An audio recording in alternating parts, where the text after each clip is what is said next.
you start to realize that Mandem, instead of going to do a couple of curls at the gym, decided to pay $8,500 to get bicep implants, paid $8,000 to get chest implants or pec implants, and paid $5,000 to get buttock implants.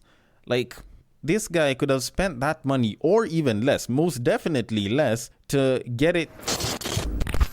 The royal penis is clean, Your Highness. Welcome to the Breakdown Podcast, where I talk about love, sex, and relationships from a guy's perspective, as well as a bunch of other guy shit. The man on the mic is a man who once believed the bukkake was a Japanese form of martial arts. He is also a man who believes that astrology should have been the study of ass. It is none other than your tall, dark, and mildly handsome man, Sir Denver B. I am about to be emotional in this episode. Just mostly pissed off, not like I'm crying or anything, but yes, I do intend on being particularly emotional on this episode. And it's not even about what's happened to me outside of the episode or like in my environment. It's literally just the main topic. Like, it's something that's been slowly pissing me off, and it has gotten me to a point where I feel like we need to discuss it and we need to start putting a stop to some of the BS around this shit. But before I can get into any of that, thank you so much for listening. I hope you listen all the way till the end. There is a nomination for the APV award for the relationship and comedy podcast categories. So if you can go ahead and vote for the Breakdown Podcast by Denver Bagaka on each of those categories, I would appreciate it very much. Helps me to rise up the ranks. I'd love to get the award so that I can boost my ego and shit. And, be thankful to everyone and, spit some motivational quotes and shit. And to do that, there is a link in the description which will take you to the site where you can place your votes. I hope you manage to give your votes, and I hope that, I get the best votes and shit, and I get the most votes, and I do end up with the award, because, it's nice to win awards and shit. But with that said, we do need to get to the main topic of this episode, which revolves around men, but I feel like it's more for the women to listen to than it is for the men. Although, before I get there, I do want us to discuss something for a little bit, and that's attention and looks.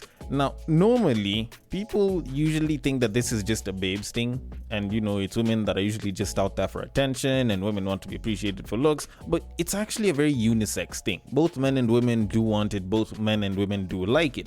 Otherwise, the most attractive car would be a lorry, and men wouldn't go to the gym. Now, the reason why I'm bringing this up as a topic isn't actually based off of, women and trying to seek attention using their looks. No, it's actually guys, more so a guy who has spent so much money on trying to look good that I feel like it is at a point where it is genuinely a problem.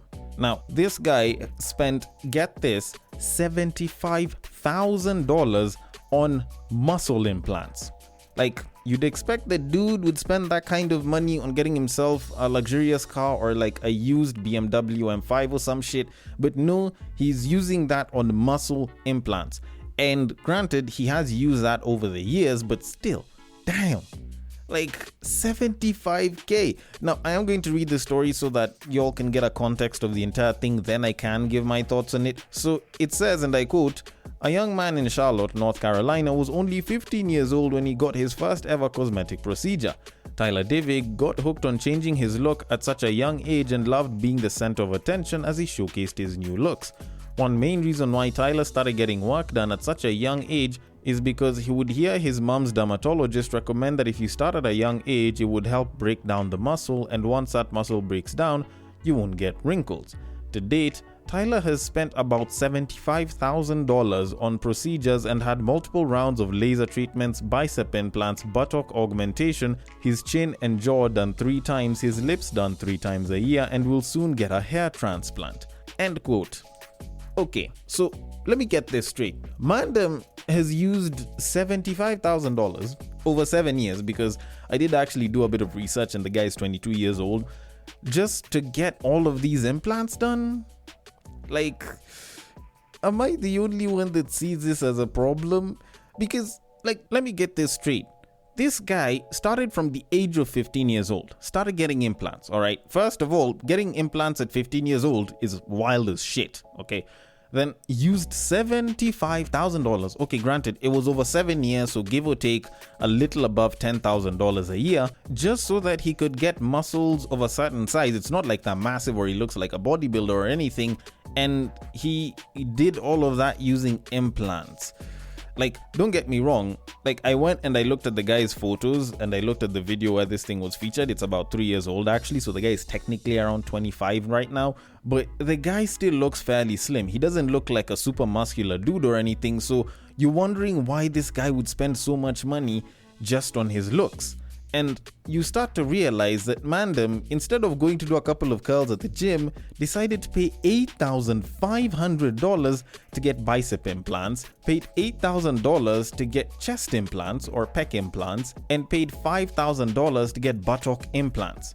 Like, this guy could have spent that money or even less, most definitely less, to get it through good old-fashioned working out and proper eating and shit. And I'm saying this not just from a Kenyan point of view. Our cost of living probably is lower, but even in the US of A, I tend to think that people have grown more muscle with less money over an even shorter period of time. So my question is, why the fuck would dude do all of this? Like, yes, he did mention that he got hooked at a young age at the idea of changing his body and the kind of attention it would bring him, but you can do most of this shit through good old-fashioned working out. Hell, if this guy was going to the gym consistently for like 3 times a week and he wasn't even eating all that much while he was in his teens, he could have still packed on even more muscle. And the reason I'm saying that is because I'm looking at a photo of him and the guy isn't all that big. When you're in your teens, as a guy, your testosterone is actually pretty high up, so you can actually make some really good gains during that time. You look at some of the bodybuilders and some of the guys that are super huge in like the physique categories, and they were looking huge when they were in their teens because they started working out early. But you're telling me that a guy just looked at it and he was like, you know what, I'm gonna go and get muscle implants worth $8,500 just for my biceps. Like 3 months of just proper full-on work on them twice a week at the most would have gotten them much huger than they actually are on this guy's photo. So I'm like, is it really worth it though? And frankly, in as much as people don't want to say it as much, I do think that we are getting to a point in time where we might actually be having people who are addicted, not necessarily to attention, but to altering their looks. People usually get the addiction of altering their state of mind or something of the sort when they get drunk, when they get high and shit. And, that's, them getting the drugs so that they can make themselves feel better. But now people are trying to get hooked on attention, and they are also hooked on the idea of getting that attention through altering their body. And that shit is even more expensive than doing coke and meth put together. So you kind of have to ask yourself, like, honestly, how far are we willing to go as a people? Because if people are doing this and they think it's okay, I don't know if we can say that it's a problem with parenting, if it's a problem with society, or if it's just us guys that are a little too old to understand that nowadays modern day medicine can make you look however it is you want. Either way, I find people like this to be particularly sick in the head. Now, granted, don't get me wrong, I get it, it's his money and it's his body and he can do whatever the fuck he wants to do with it. It's just, there's easier, less invasive ways to get these results without you actually having to go out and fork out that much money just to look a certain way. I don't know, maybe it's just a me thing, maybe it's because I'm in Africa, maybe it's because I like working out, and maybe it's because I've had very, very good benefits and gains as a result of working out. But still, like, this guy doesn't even need to do that much workout. He doesn't need to work out as hard as a bunch of us guys usually do out here, and he'd still achieve the same results he has with implants. And this is even talking about his time as a 25-year-old right now. So this is absolutely wild to me. If you do get a chance, you can just go and Google man spent $75,000 on muscle implants. You'll get the story. It's honestly quite sad in my opinion. But then again, like I said, his money, his body, and he can do whatever the fuck he wants to do with both of them. Either way, I am going to leave it at that and move it on to our main topic of this episode. Or should I say the thing that's going to get me super emotional during this entire episode, and that is the idea of men and money, and how it's like people are just so entitled to men's money. Not even just being entitled, it's like we are being slaves to that shit. Now, I can't even say that this is from one particular story that I read somewhere, that I heard somewhere. This has been like a culmination of things. But that culmination kind of hit its peak this past week when I was on Reddit and I stumbled across two stories which just made me really question this.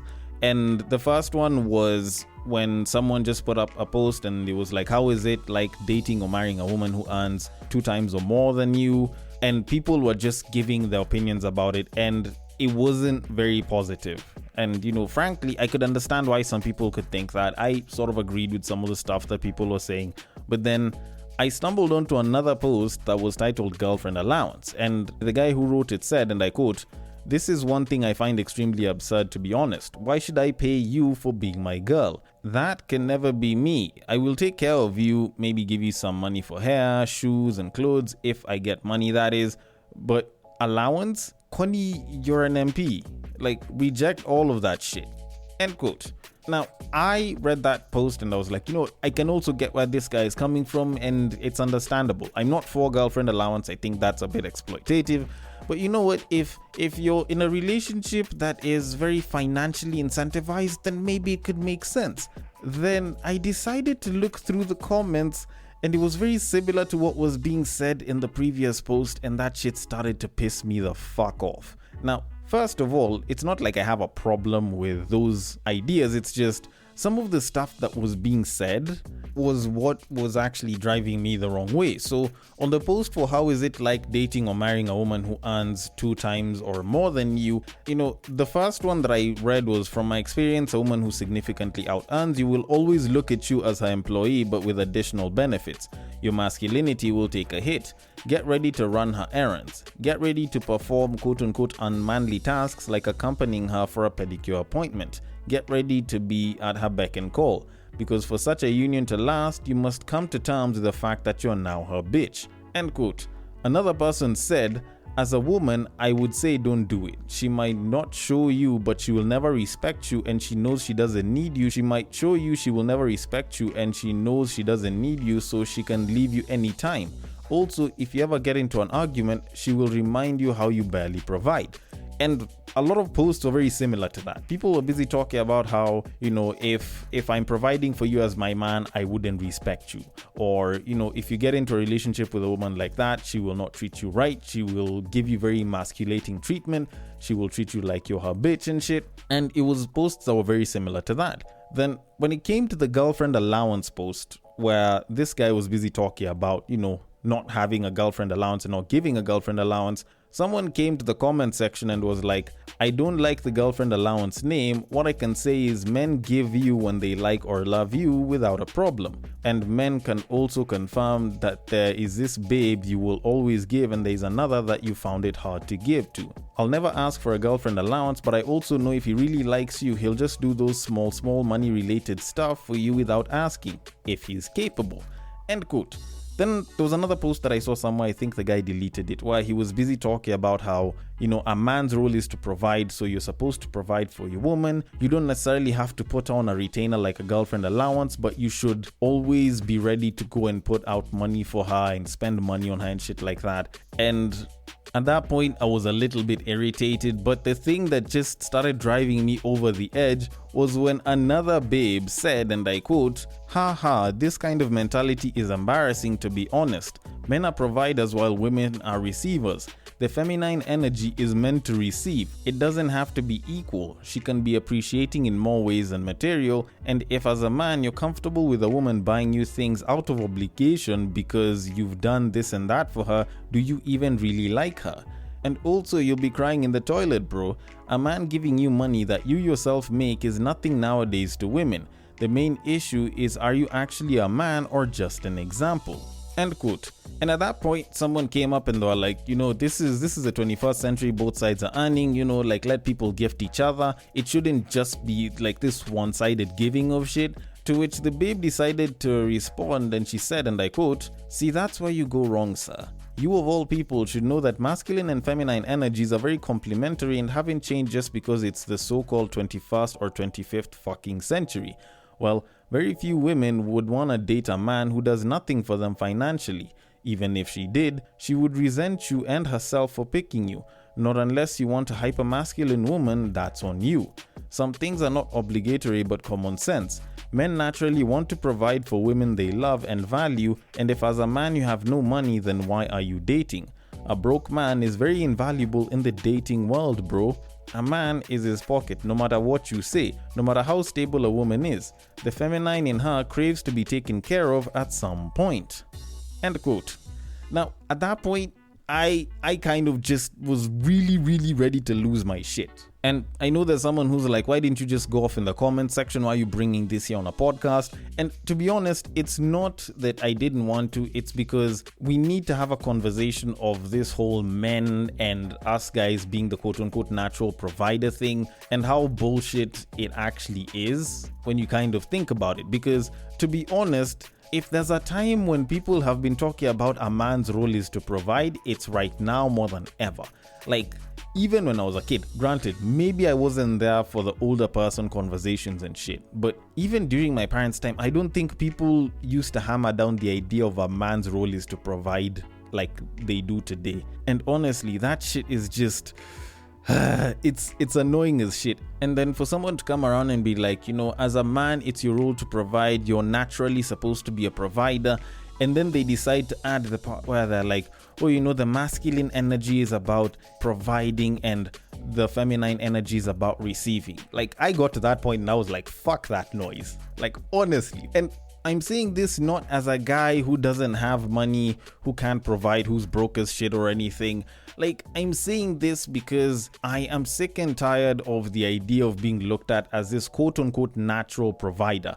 Because, like, honestly, much as I haven't done research or anything, like, who said that men or masculinity is all about provision? And who the hell said that femininity is all about receiving? That's something that I've always wanted to question for a very long time. Because when someone's busy trying to bring up these ideas, when people are saying that biologically men are supposed to provide, at what point is it considered nature and not someone that's trying to take advantage of a current situation? And I will get to the point where it is being looked at as taking advantage of a situation. Because you're hearing people out here busy saying, oh, you know, a man's natural biology means that they're supposed to provide. Oh, you know, a man's role is to provide. Yet at the same time, when you're actually looking at the fact that women want equal pay and shit, it's not like there's anyone who's coming out and they're like, oh, you know, the man needs to earn more because it's his place to provide. No one's ever brought up that kind of argument. And I know that there's someone who's gonna come up and be like, oh, well, you know, if you had more money, you wouldn't be having these complaints. You just suck it up. The problem is that you don't have money. Like, that's like saying that the reason alcohol is bad for you if you're taking it in large quantities is because I don't have the money to afford a lot of alcohol. Like, that shit doesn't change the fact that it's bad for you in large quantities. And that's the same thing with this whole provider ideology type shit that's being peddled out here. People have been talking about how, oh, you know, a man's role is to provide, a man's role is to provide, but people aren't even looking at the reality of it, which is it's way harder for a single individual's income to fully sustain and have two people thriving, let alone a family. And the idea that a man's role is to provide and a man will provide for you if he loves you, like, yes, a guy will want to buy for you shit because he cares about you, but it's not based off of the biological predisposition that, you know, we are supposed to provide.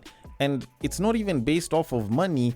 Like, that's just because you really like someone and you would want them to have a nicer, softer life. Like, ideally, that's just how love works. Like, normally, whenever you are in love with someone, you want to make their life better. It's not even a case of provision. It's just a case of, I want them happier and I do not want them to lack and I do not want them to have a bad situation.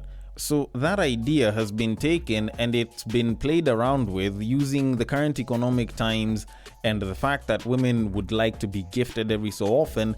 And it's like, oh, you know, if you really love a woman, then you're supposed to provide for her. Are we really being accurate though? Because when you kind of think about it, yes, the whole provision role has been there since time immemorial.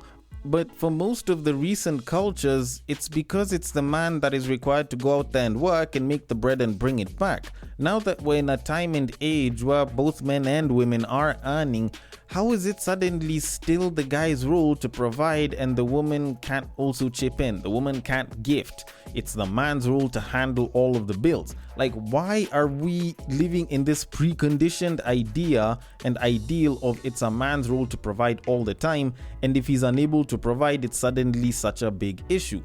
There's a lot of guys right now who may be in relationships, who may be in marriages, and in situations where they may not be able to provide because of certain circumstances, and it's like they're looked at as less than simply because they're unable to provide. And it's not like the woman can't provide, it's not like the woman doesn't make money.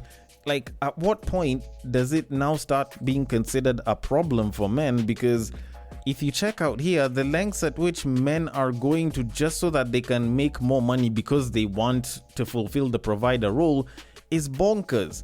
There's guys that are pulling off shady deals, guys that are doing massively risky projects, all because they're trying to make an extra boatload of money because they don't want to be seen as less than a capable provider, and it's actually wrecking people out here. And I'm actually curious, like back in the day, you could have said that, you know, the level of this kind of shaming made sense because it would push men to work hard. But this is the same level of shaming that would also befall the woman if she was unable to cook and clean and if she couldn't have kids. Yet with women, they can be unable to cook and clean, they can decide not to have kids or just be barren, and they will be supported by society. Society will look at them and be like, you know what, we understand your situation, it's fine, it's cool, we can accept you for that. But guys are still being looked at as providers when both genders can earn, and they're being told that you're gonna be looked at as a piece of shit if you cannot provide for your family. Come on, bruh. Like, is it really fair though? And yes, I know that someone's gonna be like, oh, you know, the world is unfair, suck it up. But honestly, is it considerate enough? With the way a lot of people and a lot of places are economically, is it really considerate enough to just look at men as less than because they're unable to provide as much? Because honestly, like, guys are being driven to like very, very bad lengths just to try and become providers. And honestly, like, you guys are the same ones that are gonna be like, well, you know, you should have chosen a better path. But if the better path isn't as accessible to you as a guy, are you still supposed to be blamed if you decide to take the wrong one for the right reasons? Which kind of brings me to the conclusion to all of this. And honestly, at some point, we need to have a sit down to discuss this entire thing. Guys can't continue being looked at as less than because of their incapability to provide, yet the economic environment doesn't make it that easy or that good for you to actually get to that position. Otherwise, we're dooming entire generations to a shitty dating market, and honestly, it just won't help anyone except those that have a lot, and for them, because they're the few, and those that want them are the many, they'll just end up fucking up the entire situation for everyone else. And at the end of it, it's just going to be a bunch of hurt people in the dating market, as it already is for a good chunk of it right now. Or, you know, maybe it's just because I don't have that much money and I need to start making more, but either way, I want your thoughts on it. The DMs are open. On IG, it is at the Breaktime_podcast. On Facebook, it is at the Breaktime Podcast. And on X, it is at Bagaka the D. There is also the link at the top of the description to hit me up directly. Thank you so much for listening all the way till the end, and I do look forward to your votes, and I will catch you guys on the next break. But what I believe is that if you put a pastor and a prostitute in one room, one is likely to convert the other.